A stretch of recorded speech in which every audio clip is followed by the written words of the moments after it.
你找把火铳，练练瞄准。你手稳，是好苗子。保护范闲是个秘密。你要我保护我哥，去抵挡一个大宗师？不是抵挡，是杀了他。杀一个大宗师，也或许是杀我。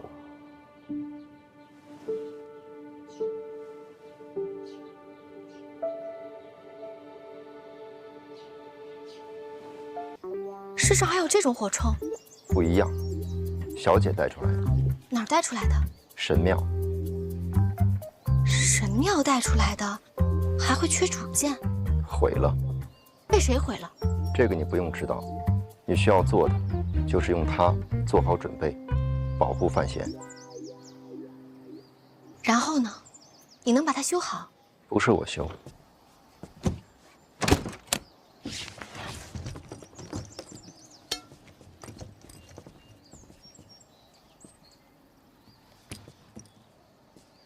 保护范闲是个秘密。我不说。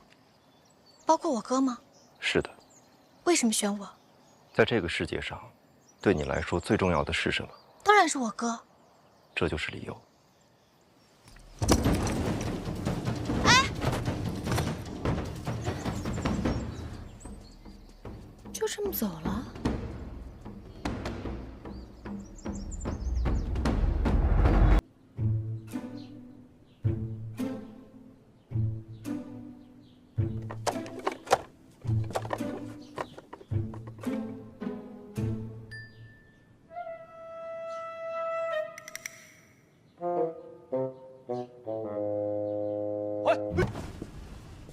会不会留在京都没有带出来？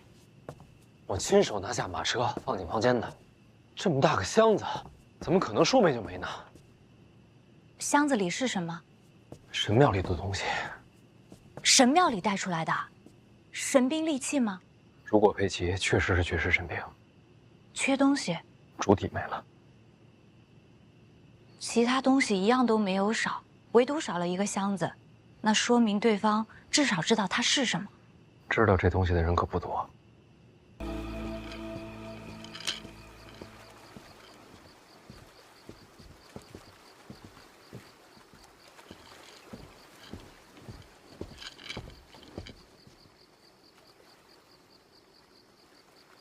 五竹鼠，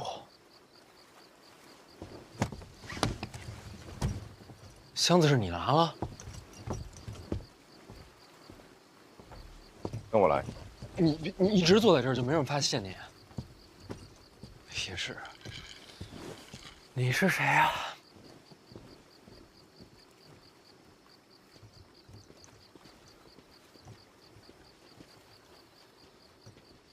说，影子好像对你很感兴趣，一直想跟你交手。没兴趣。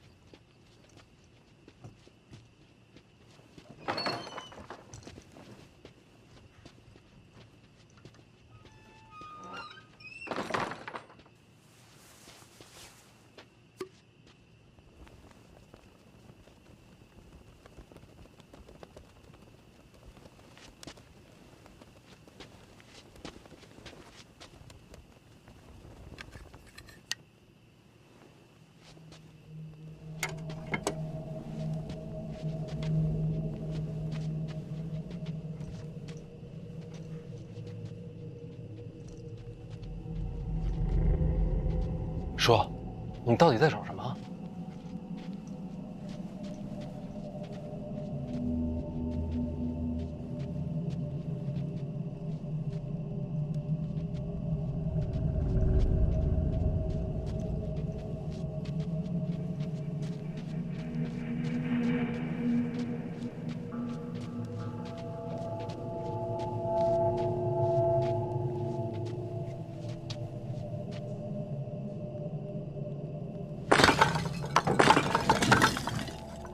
这里边有东西。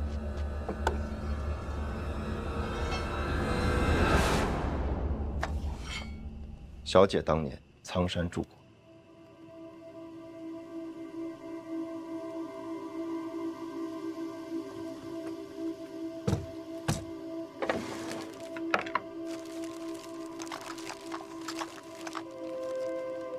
我娘藏的。本来该毁了，就像这箱子。这是我娘亲自毁的，为什么？遵循法则，超越时代的物品不能留存。谁的法则？神庙的？应该是。应该。忘了。既然这样，干嘛不全毁了？他又为什么留下这3个？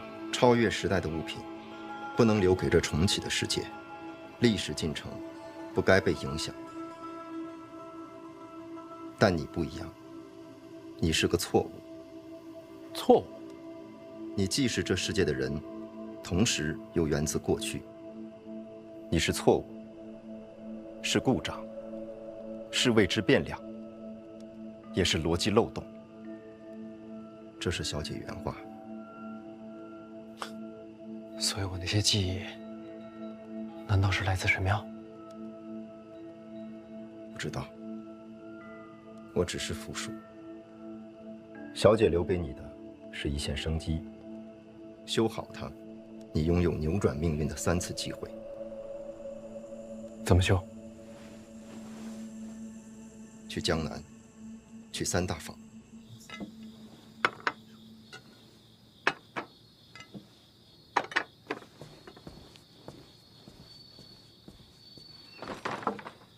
这3大坊就是内库的根基。这谁不知道？内部前生根基就是3大坊。往年那些新奇货物，都是从江南出来的。我问你们，3大坊如今在谁手里啊？当然是江南的名家呀。名家向来以长公主马首是瞻，他们真能把3大坊交出去？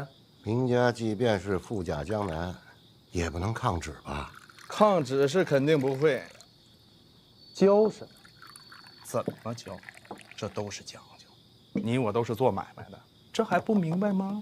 这么来说，范闲接管内库，前景不明啊。没错，咱们可千万不能让他给骗了。这万一买了什么库债，他将来拿什么还呢？所言极是，绝对不买。那咱们睡一觉就走。谁买谁是王八。对，谁买谁王八。王八，来，这都是超越时代的产物。3大坊里到底有什么？连这都能修？要你亲自去看才能知道。江南总是要去的，我娘的产业，我得替她拿回来。当初为什么不把这2个放一起啊？直接装这箱子里不行吗？小姐把这留给你，却又不想你真的修好它。为什么？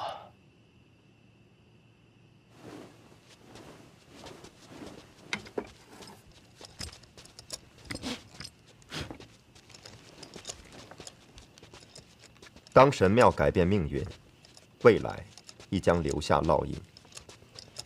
这句是真没听懂。当神庙之物使用太多，未来岁月，你终将去往神庙。这有点过于违心了。我等你到江南，到那时，你才有面对大宗师的底气。用这个对付大宗师，太欺负人了吧？未必。什么意思？有这个也未必斗得过大宗师？没错。大宗师也是人，这超越时代的武器怎么躲？我像正常人吗？成大宗师者，已不被人间常理束缚。那不成了妖怪？差不多。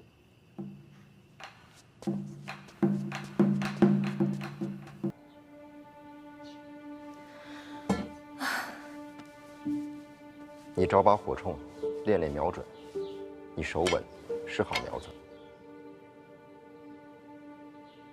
保护范闲是个秘密。你要我保护我哥，去抵挡一个大宗师？不是抵挡，是杀了他。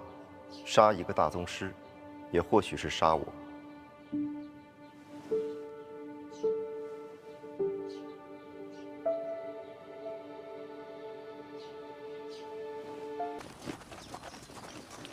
辛苦了。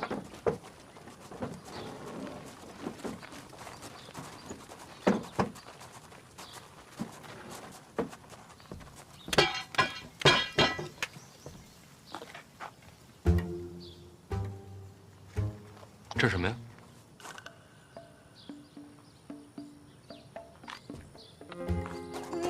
没什么。我都看见了，你买了把火铳。对呀，是有人欺负你吗？没有啊，就是我自己有兴趣。哦，那就好。你用的时候注意安全啊。嗯。思哲呢？他最近恍恍惚惚的。啊，他来了。哥，姐，来了，该走了。是该走了，都在等你了。不是姐，我那意思，我该去北齐了。去北齐啊？我跟哥都商量好了，娘也同意了。想好这个通商的主理人该做什么了吗？我想来着，而且越来越清晰了。我这几天一直在琢磨你说的话，什么国家信用啊、货币基础啊，我感觉这之间啊必须得有一个铺子调节平衡。那这个铺子如果开在庆国呀，估计连怎么死的都不知道。他必须开在北齐，北齐现在是大战刚败，百业待兴，正是好机会。我能抓住这个机会，这个铺子前所未有，我这是开万世之先河。往小了说啊，咱就挣点钱；要是往大了说，整个北齐的国运都在弟弟手心里攥着呢。名字想好了吗？想了，哎，你们俩也帮我参谋参谋。你看啊，那个卖米的叫米行，卖布的那叫布行。咱这个跟钱有关系，叫钱行是有些太直白，太粗俗了。钱它不就是银子吗？所以就叫饭行。那你提银子干什么？我是这么想的，咱都开万世之先河了，咱老范家咱得名垂青史，经史留名。名字可以再斟酌。那饭行不好，那要不叫闲行、弱行、折行？哎呀，算了，哎，回头我路上慢慢想吧。哎呦，哥，你知道，我现在特别激动，我好像就这辈子终于知道为什么而活了。这就叫做人生目标。对，我找着人生的目标了。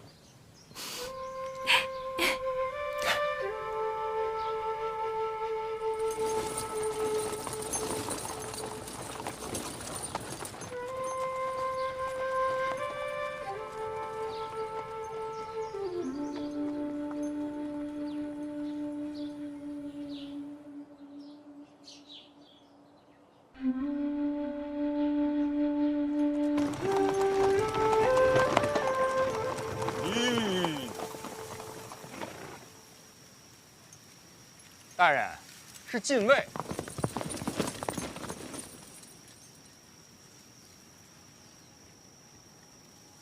这就是赌我来的。黑旗候命，随时可以冲阵。哎，别，这可是禁卫，天子之师。不用担心，黑旗才是天下第一强军，绝不会输。不，我担心的是这个嘛。老王的意思啊，冲禁卫可是重罪。院长交代，苍山一行受提司调遣，黑旗只遵军令。哎，来人了啊！这位不也是熟人吗？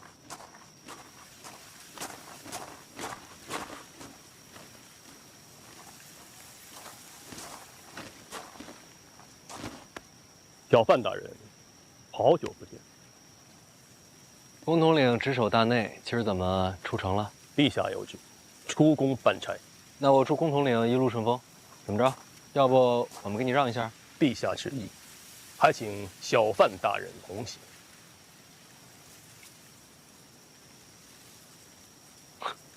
我才刚下苍山就找过来了，消息这么灵通。在下只懂听旨，其他的真不明白。那怎么说？公统领带个路，我们后面跟着。不必劳师动众，只需小范大人一人作引。说是旨意，有圣旨吗？这么小？陛下口谕，该省要省。咱们这陛下呀，还真是勤俭节约。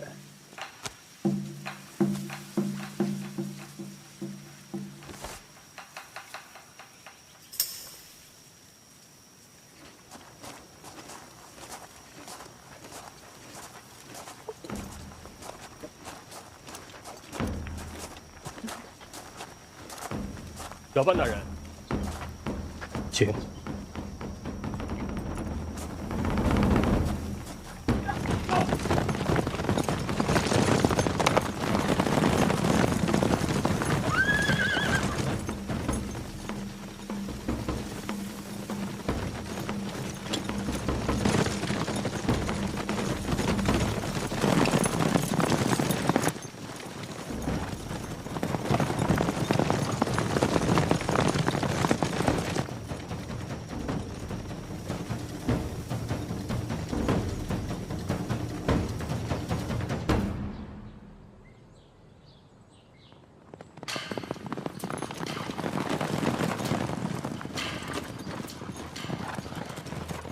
小范大人，这边是皇室历年赏花之地。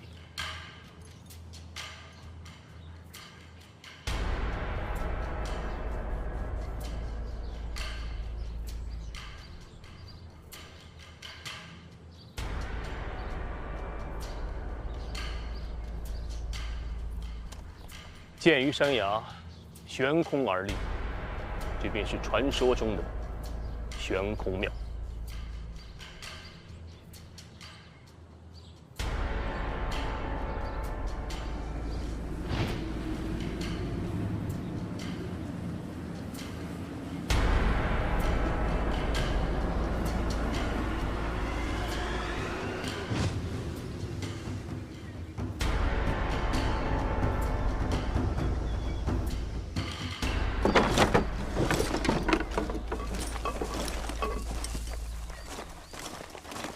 这是庆国最早的一座，据说，是信奉神庙的苦修士一砖一瓦铸建而成。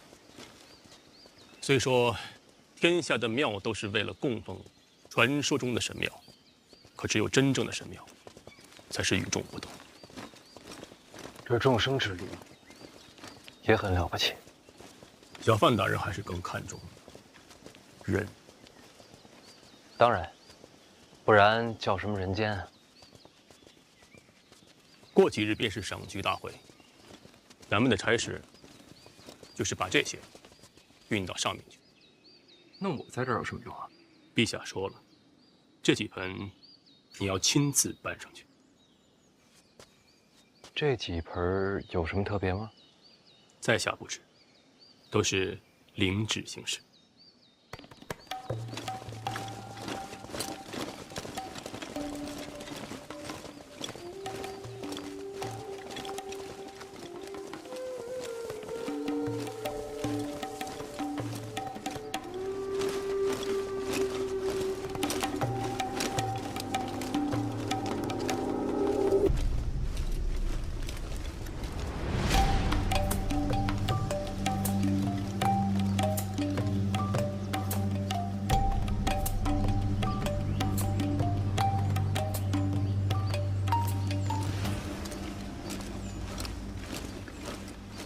每3年一次，已成了惯例。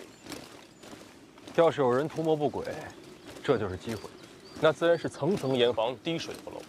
早年还有刺客，这些年没有，这里行刺比京都还难。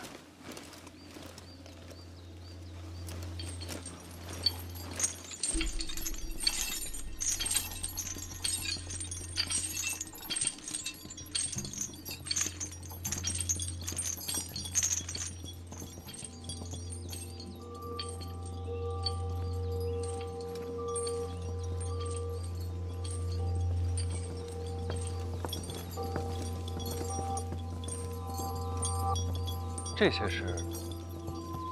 他们都是悬空庙的工匠，向来如此。赏花大会之前，他们都要撤走，确保赏花当日没有闲杂人等。赏花之后，他们还要回来。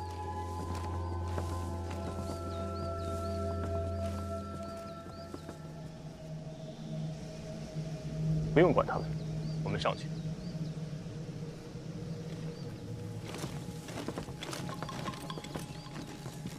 怎么都用铁链捆着？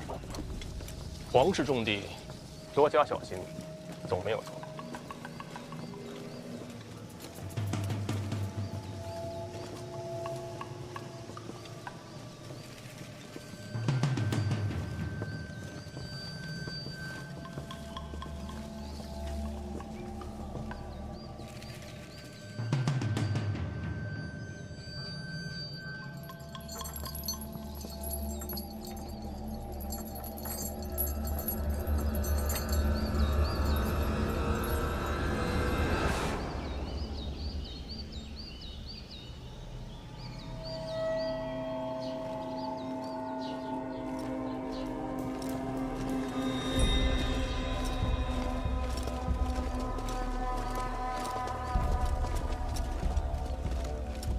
小范大人，就这儿了。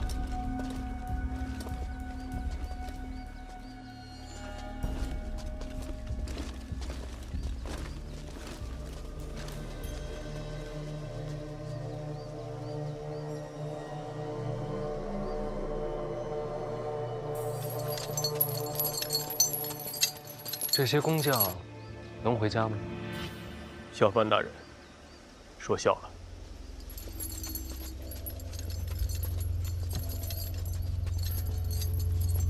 3年赏一次花，就把这些人一辈子困在这儿了。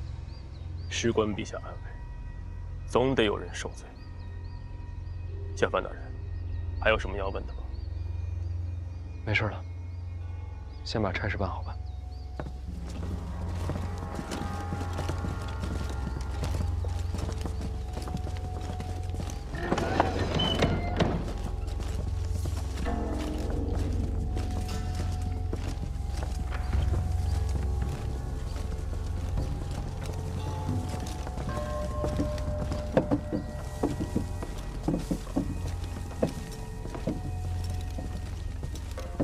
陛下说了，小范大人这盆要放在这边。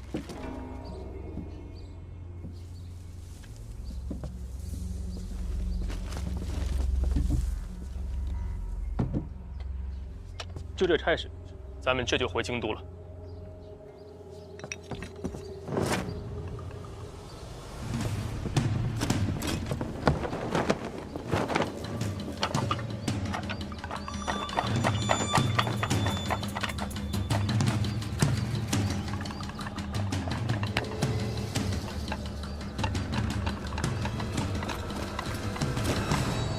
怎么了？这上面有人吗？ 没有了，工匠走后，如今就是一座空庙。你看到其他人了？刚听到这上面有动静，脚步声，不算，就是足尖轻踩的声音。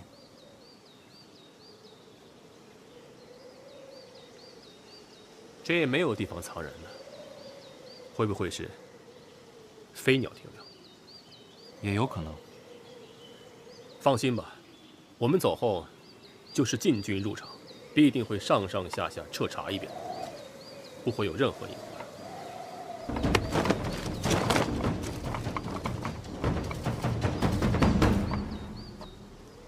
好景色。皇室每3年赏菊大会都在此处，就为了这般景色。 3年前，我还不在京都。小范大人容生之素。 古之罕有。走吧，回去吧。好。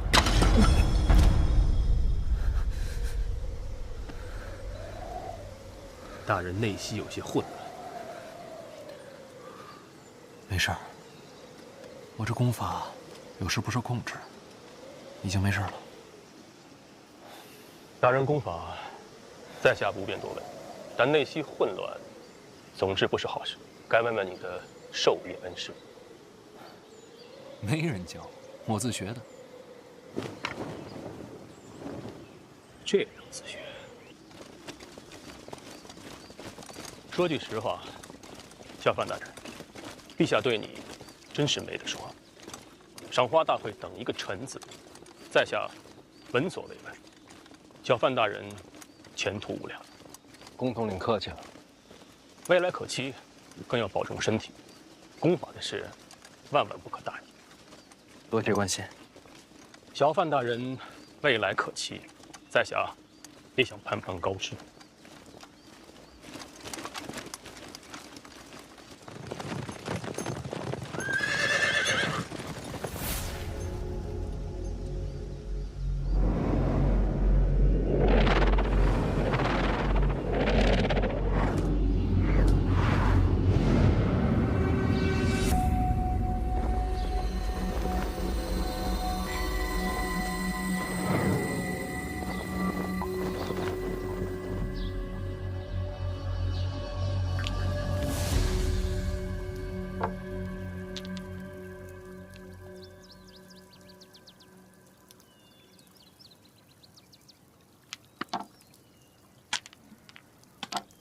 得，我又赢了。尝尝，尝尝。啊，你不是姐，你这不够嘞。输光了，不是，咱亲姐弟咱也得明算账啊。没钱了，不能玩了，再玩也没钱了。嫂子，你来吧，我让贤。还让贤，谁来都一样。来来来。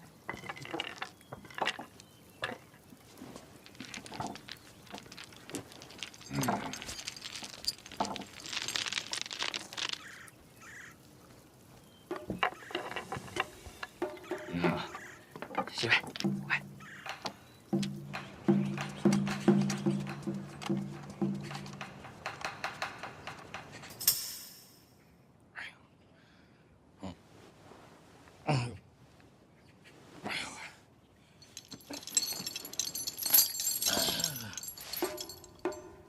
为什么锁着我呀？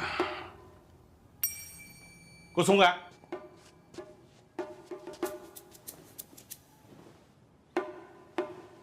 聋了？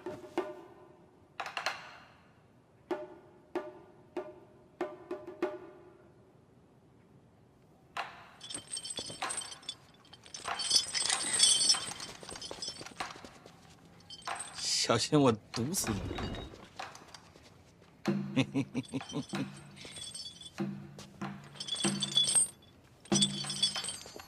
我毒死你们！这里可都是你的人啊！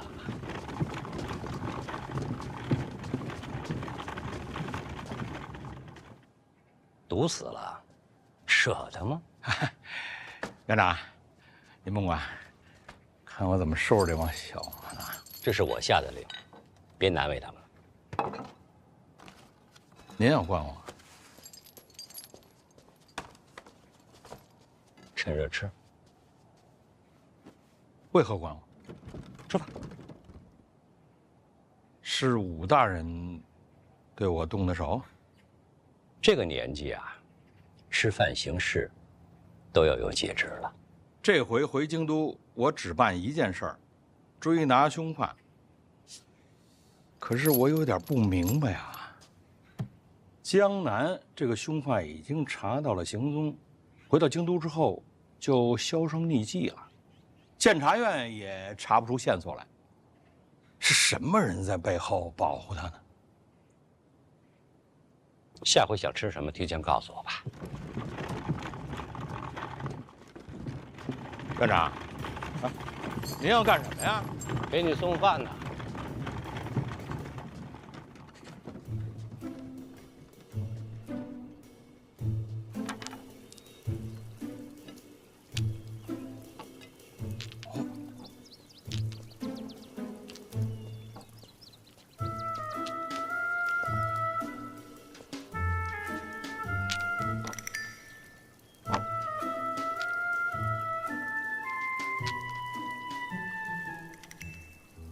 嫂子，您这也不像头一次玩的呀。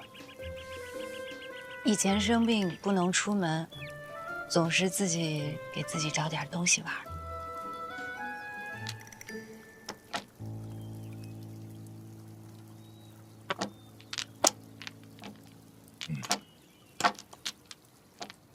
来，咱继续。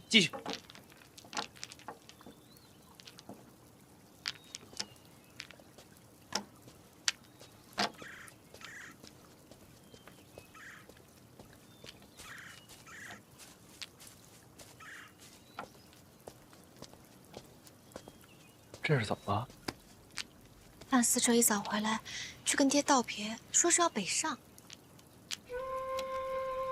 所以现在是想走之前再玩一次牌九。不是他提的，是爹。爹主动说要玩牌九。嗯。爹这是不想让思哲走啊。难怪，爹银子准备的这么足，一直输，一直逃。原来不是想玩牌九，是想留住他。真心实意不好意思说出口，就想把人留在牌桌上。那是姨娘为什么劝他走？这点我实在是想不明白。我想，姨娘呢，也是想尝试着放手，让思哲能够一个人真正的成长和历练。其次呢，最近京都许多风波都是因我而起，这个时候让思哲离开京都，未尝也不是一种保护。爹，我看牌也都发完了，要不就算了，这再玩下去天都黑了。天黑就吃饭，吃完再继续啊。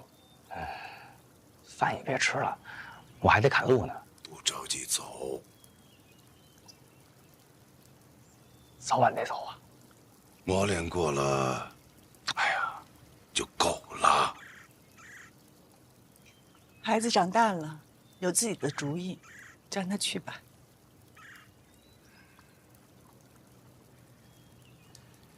那这样，爹，一局定胜负。我要是输了，我就走。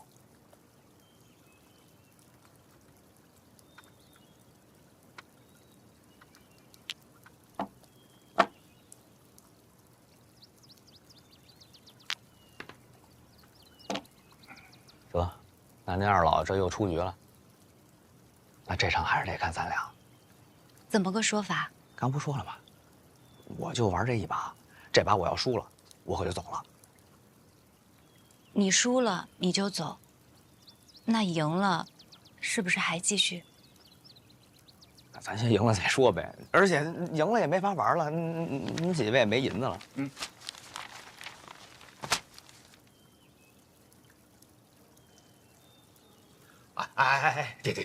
你这玩物丧志了这。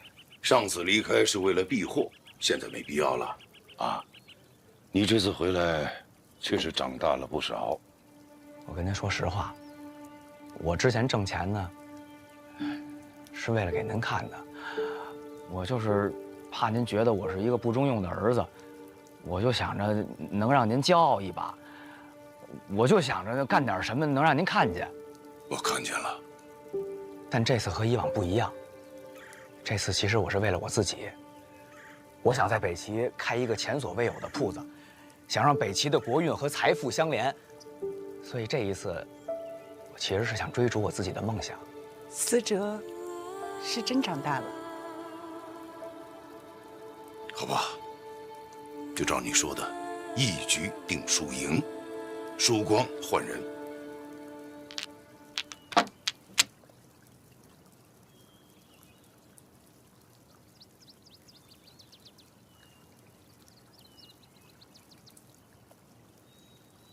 爹，我是应该输还是应该赢啊？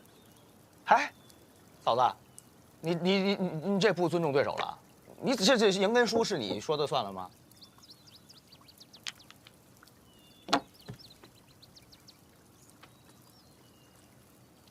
这我就赢了。行。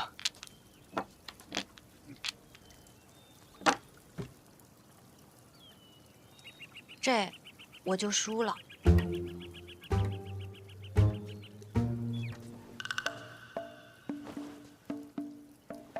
嫂子，你能再来一遍吗？这。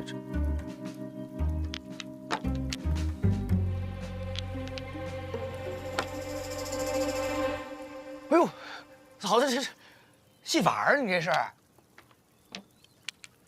以前生病的时候，自己跟自己玩，练多手就快了。嚯，这，咱们刚才算开了眼了啊！这是。那我到底是该赢还是输啊？天下没有不散的赌局。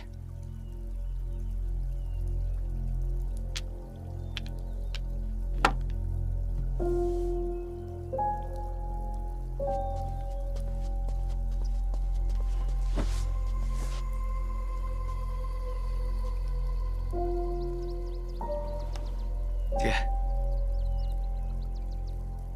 娘，这儿走了。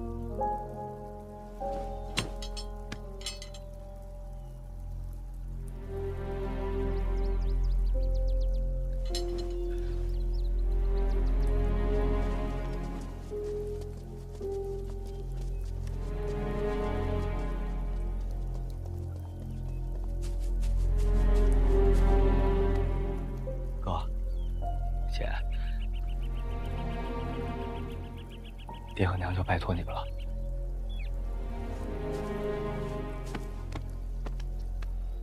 去吧。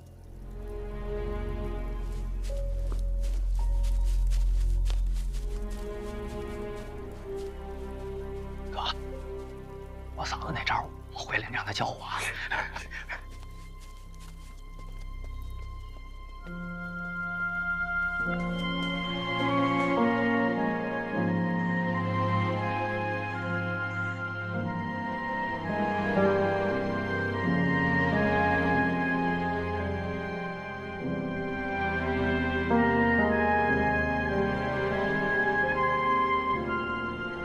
别干！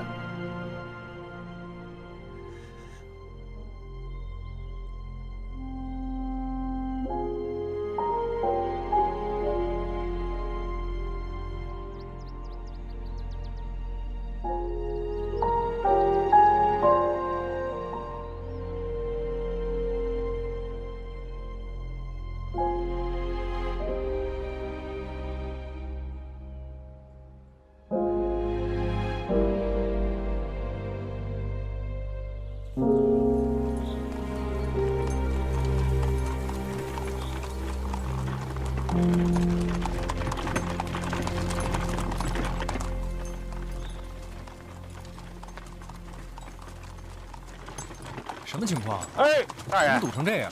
您坐里边吧，这外边灰大呀。怎么这么多车啊？这京都的大小官员呀，这会儿都赶着出城往悬空庙去呢。这平时上朝也没见这么多人啊。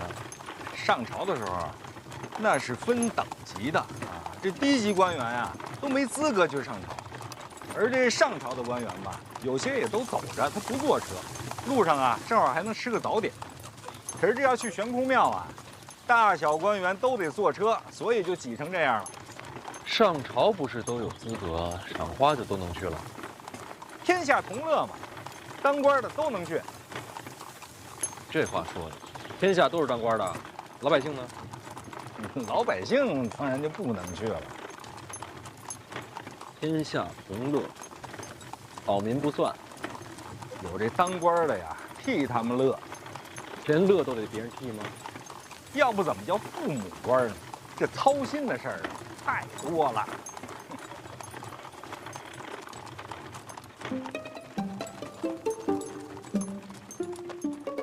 3品以下照直前行，3品以下照直前行，3品以下照直前行，3品以上这边走，3品以上这边走，3品以上。别羡慕了，咱们走咱们的。3品以下照直前行，3品以下照直前行，范闲范大人例外，范闲范大人例外，范闲范大人例外，范闲范大人例外，范闲范大人例外。3品以上这边走，3品以上这边走，3品以下照直前行，3品以下。这3品以上的路啊，走的就是痛快。为什么我例外啊？陛下信众呗。不可能，要是依陛下的脾气，这会儿肯定让我跟官道上堵着呢。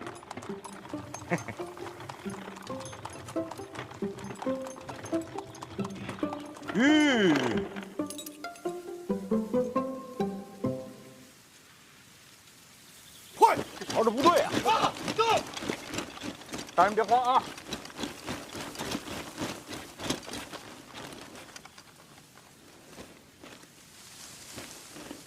有危险，我先撤了啊！我轻功好啊，求援方便呀。那我谢谢你啊，应该的。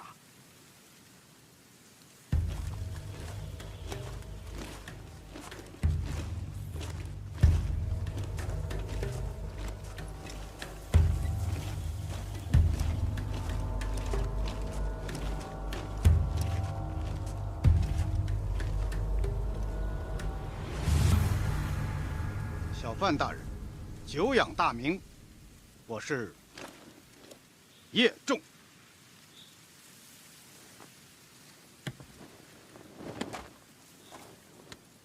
京都守备，您是叶灵儿的父亲。赏花那天谁负责护卫？自然是叶师兄了。叶师兄，就是叶仲，叶大人。京都守备叶仲，他是你师兄？卿师兄。我家师弟跟小范大人交过手啊，不算交手，就过了一招。小女常夸小范大人身手不凡，不敢当。你跟我师弟过招，跟我女儿过招，不跟我过招，那岂不是瞧不起我？这什么逻辑啊？就一招。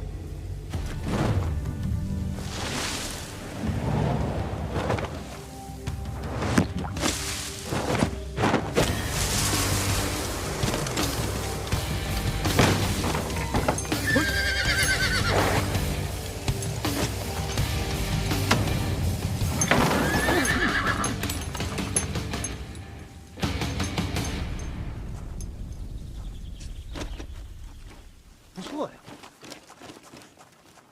不错，有九品没？能过招。啊，真是后浪推前浪啊！撤！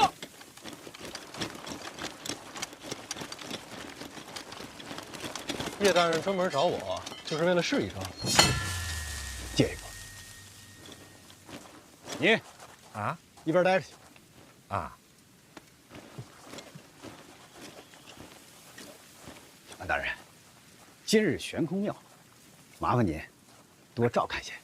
什么意思？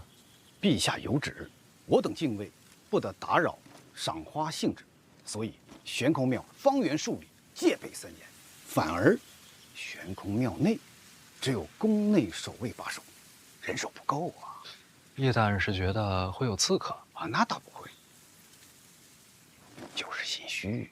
那叶大人何不亲自过去镇守？我必须去啊，但是人手还是太少。为什么找我？赏花群臣中能打的只有小范大人您了。洪自强洪公公不去吗？那只有皇上知道，我也不好问呢。宫典宫统领呢？如果师弟还在，那就不必麻烦范大人了。叶大人，咱俩头回见吧？叶某任京都守备，掌城防军务。如果范大人不谋逆，咱俩见面的机会不多。那你就没想过，万一我不答应呢？想过。什么意思？哎，听说小范大人欠债，一点心意。啊，如果没出什么意外的话，记得还我。还你？那没有意外不还我吗？叶大人干这种事儿，干得不多吧？头一回啊。那这是怕出了差错，影响前程？那不重要。那就是忠君爱国。这个有句话你知道吗？叫“风什么啊，清什么什么什么什么什么呀？”这些人都是我带出的兵，如果有什么差错，最惨的还是他们。有句话叫“刮大风的时候，刮倒的都是一些无名之辈”。风起清平之末。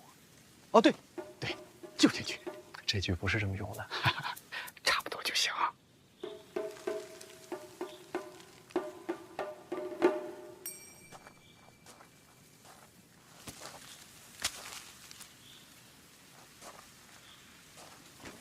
不够，等真出了事儿再给我也不迟。哦，那这么说，范大人就是答应了。不过叶大人放心，赏花大会3年一次，4次平安，这世上哪有那么多意外啊？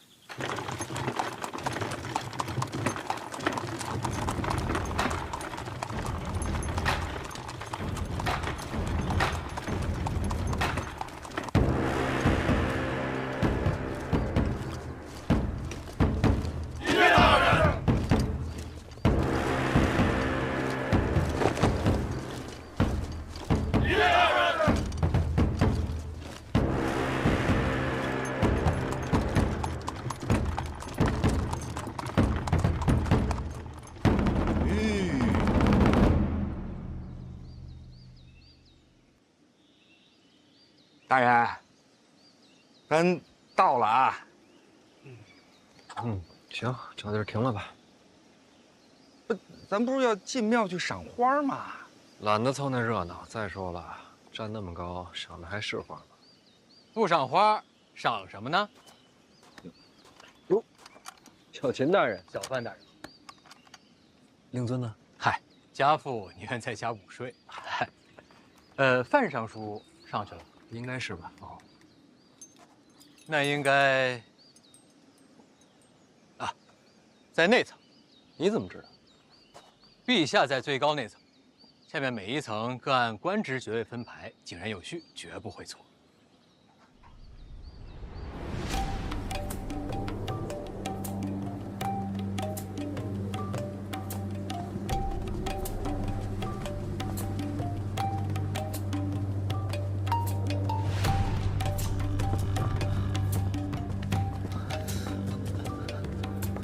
别怕，结实的很，摔不下去。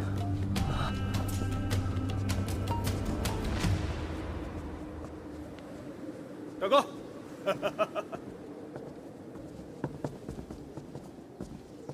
小不点怕高？3年前还小，没来赏花，天知道，这么吓人。这有什么好怕的呀？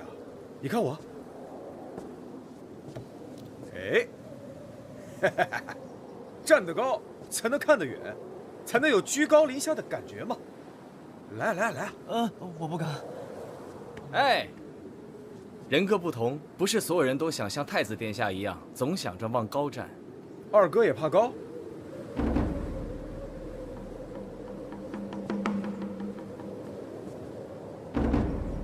高不高的不重要，有摔下去的才好看。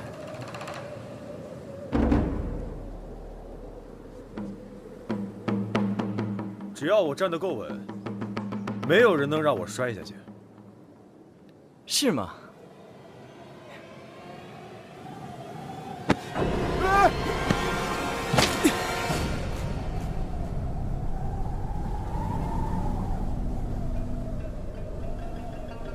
站得稳没用，得有人护着你。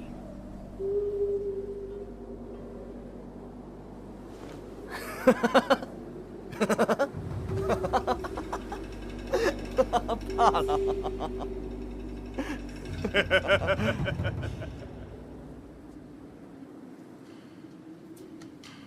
感谢二哥，救命之恩啊！好说。臣等恭祝陛下福寿安康，大庆国祚永年，陛下万岁万岁万万岁！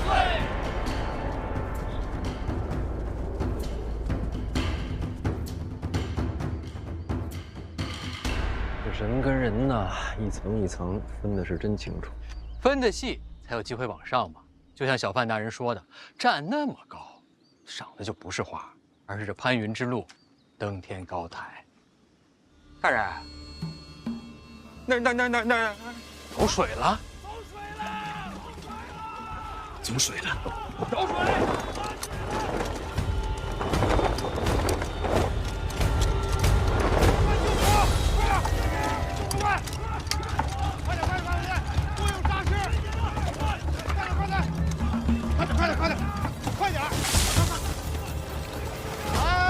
小范大人，你怎么还不去副驾？好吧，协助叶大人查清火源。是。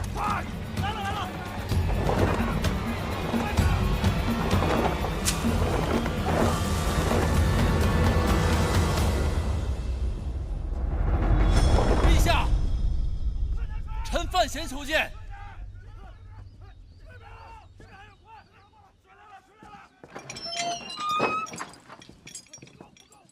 陛下，有人放火。你放的吧？我是来护驾的。护驾？火呢？灭了。灭了护什么驾？臣担忧陛下安危啊！百姓，进来。我检查的仔细一点，一点火苗都不要留。您看这火折子。 折子，这火像是人为的呀！这火起的确实蹊跷，要是真有刺客，此处高悬崖壁，最难防范。哼，陛下还是回京都暂避一下。朕这一生什么样的风浪没经过，一把没燃起的火，就给你吓成了这个样子。陛下一生遇刺43次，从未退。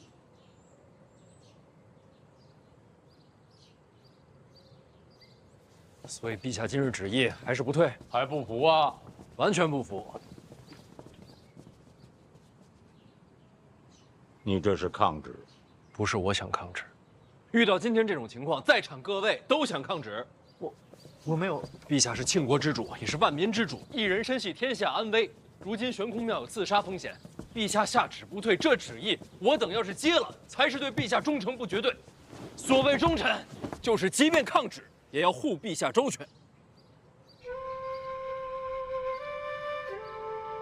不是花中偏爱菊，此花开尽更无花。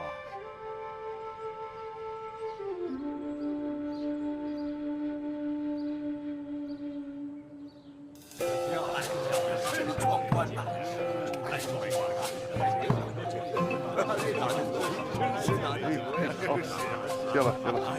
真是美不胜收啊！陛下不妨问问几位殿下是否和臣想的一样。父皇，范闲说的不无道理。陛下一人系天下安危，不可不察。你们可是真能说呀！句句肺腑之言。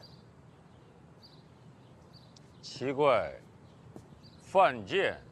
怎么教出你这么个儿子？回陛下，臣在儋州长大，无人教导，野蛮生长。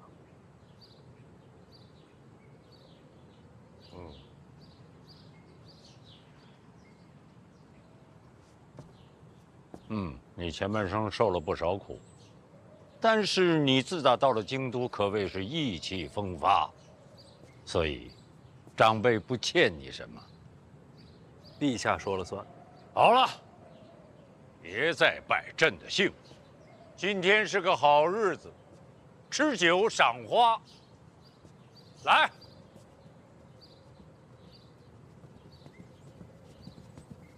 我们喝上一杯。陛下万岁万岁万万岁！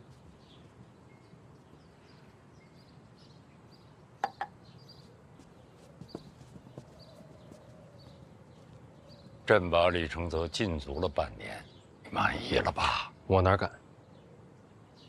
去，和他喝一杯。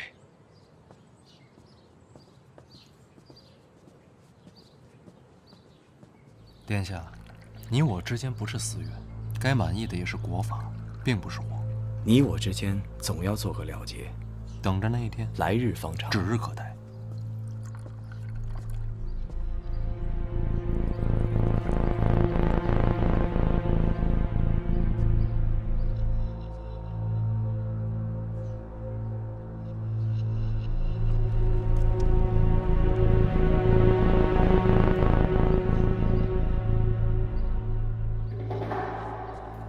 陛下，那喝完了。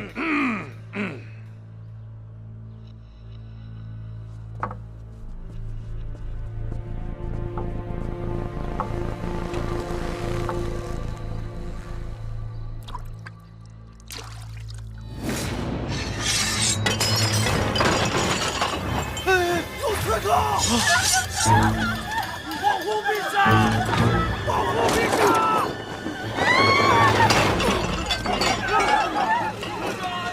快救陛下！保护陛下！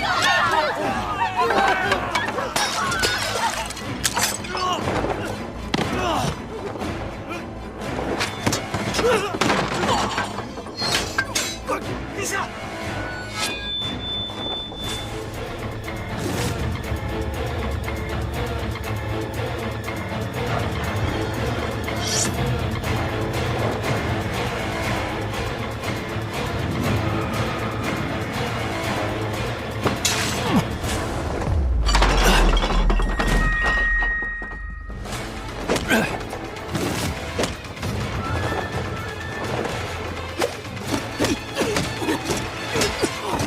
拿下！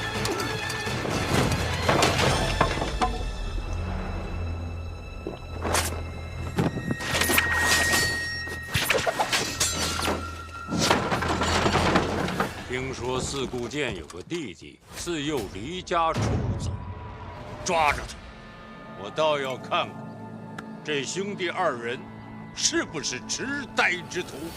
守好陛下！你草率啊！有刺客！快去保护陛下！保护陛下！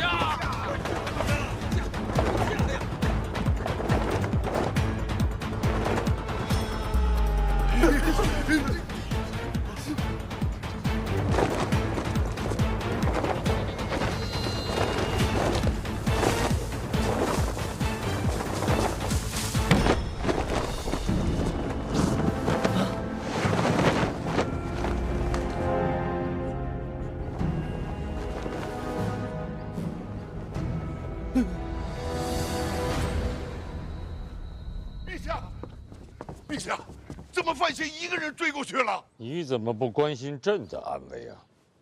陛下气运如钟，自然有惊无险。可我儿子……别担心，禁卫封山，范闲不会有事儿。可是，来，陪朕赏花。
小范大人，你不累啊？行刺之后不躲进山林，还想回京都？没想到小范大人追得这么紧。我说的是回京都，你不反驳，说明你就在京都。你在这胡说八道，我顺着你便是了，何必反驳呢？你说的没错，刚才那句我纯属胡扯，但你现在这反应啊，我反倒认定，你确实一直藏身京都。重要吗？禁卫的包围你了若指掌，为什么？因为我本不想伤你啊。你是四顾剑的弟弟？